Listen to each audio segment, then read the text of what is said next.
Paslon nomor urut 1. Balik lagi.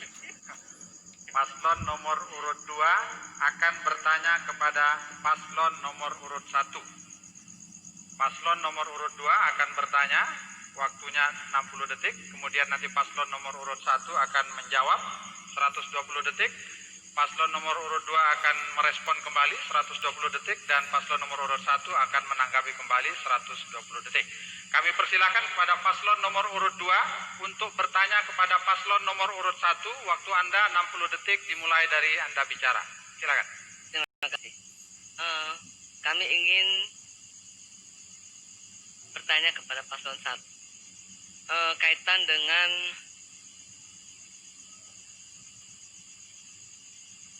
kontribusi PA di Kota Mataram terhadap APBD hanya 24%. Berarti ketergantungan dengan pusat dan provinsi itu adalah 76%.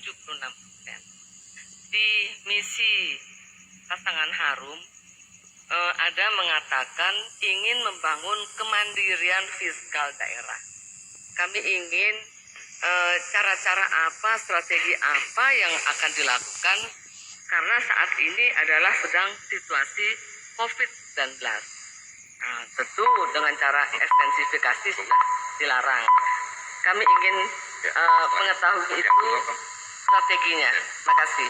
Baik, kami persilakan pada paslon nomor urut 1 untuk menjawab.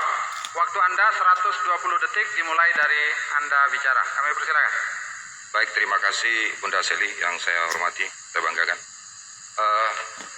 Sebenarnya kemandirian fiskal itu memang kita tujukan sebenarnya tadi seperti disampaikan untuk mengurangi ketergantungan terhadap pemerintah pusat.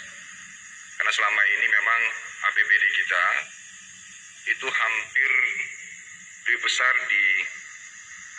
diberikan porsi untuk belanja pegawai rutin, ya, sehingga dan dana-dana transfer yang memang selama ini yang kita gunakan untuk pembiayaan pembangunan itu belum sepenuhnya bisa kita gunakan untuk bisa melaksanakan pembangunan secara fisik tentunya. Nah, berkaitan dengan itulah sebenarnya kenapa kami berbicara soal kemandirian fiskal, agar ada, karena ini PAD adalah kan jangkar ekonomi kita. PAD ini menjadi kekayaan bersih yang kita miliki. Maka itu kita harus betul-betul bisa mengoptimalisasi sumber-sumber pendapatan asli daerah kita agar betul-betul bisa kemandirian daerah itu bisa lebih besar. Tidak lagi kita mengandalkan dana transfer dari pusat, baik itu dalam bentuk dana perimbangan, dana alokasi umum maupun dana sebagainya. Maka PAD itu akan kita lakukan dengan cara peningkatan, misalnya yang pertama intensifikasi.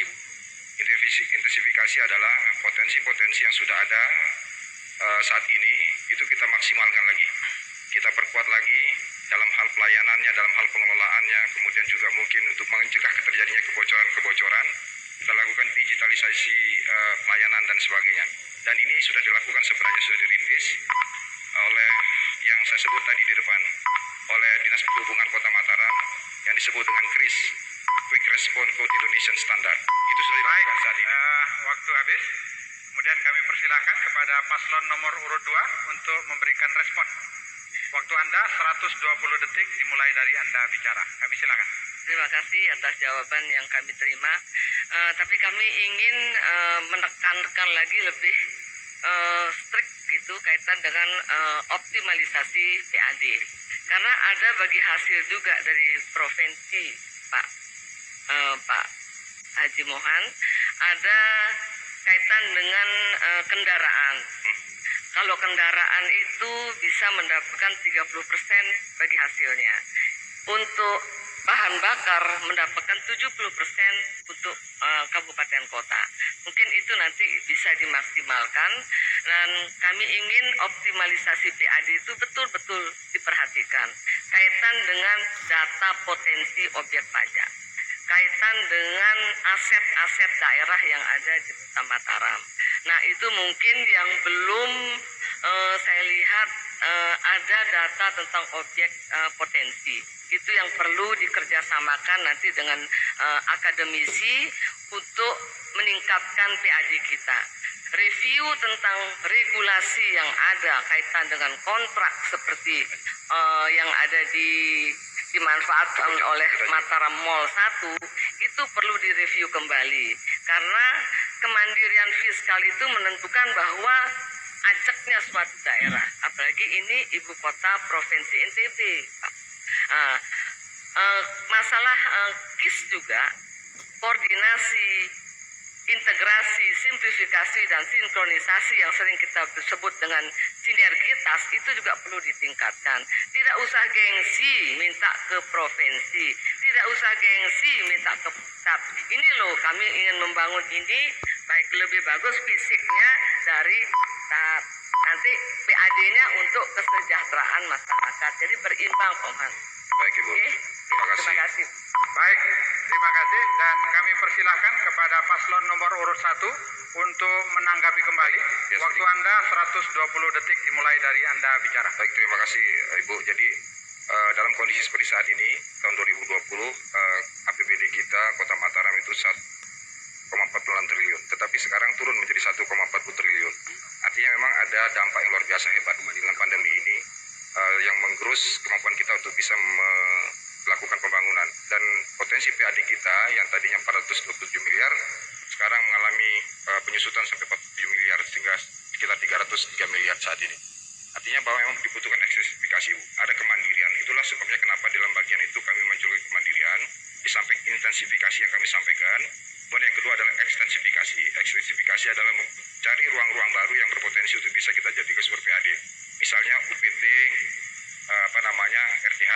Itu bisa kita bangun sebagai salah satu pusat untuk mendapatkan potensi yang baru. Silakan Ibu. Mohon maaf. Untuk mengurangi ketergantungan daerah dengan pusat juga harus ditumbuh kembangkan semangat filantropi dari warga masyarakat, artinya semangat kedermawanan dari masyarakat sebagai bagian dari partisipasi publik untuk pembangunan Kota Mataram.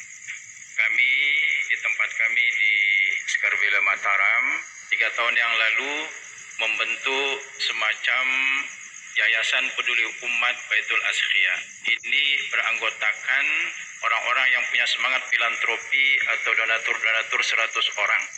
Di situ tidak kurang dari 80 juta bisa kami kumpulkan setiap bulan untuk membantu warga masyarakat yang membutuhkan.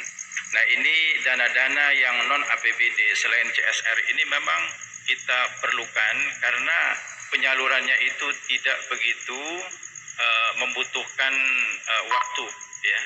Sehingga inilah yang perlu ditekankan, menumbuh kembangkan semangat filantropi dari warga masyarakat untuk mengurangi ketergantungan daerah dengan pusat di samping hal-hal yang tadi sudah disebutkan. Terima kasih. Kita kasih aplaus untuk paslon nomor urut 2 dan paslon nomor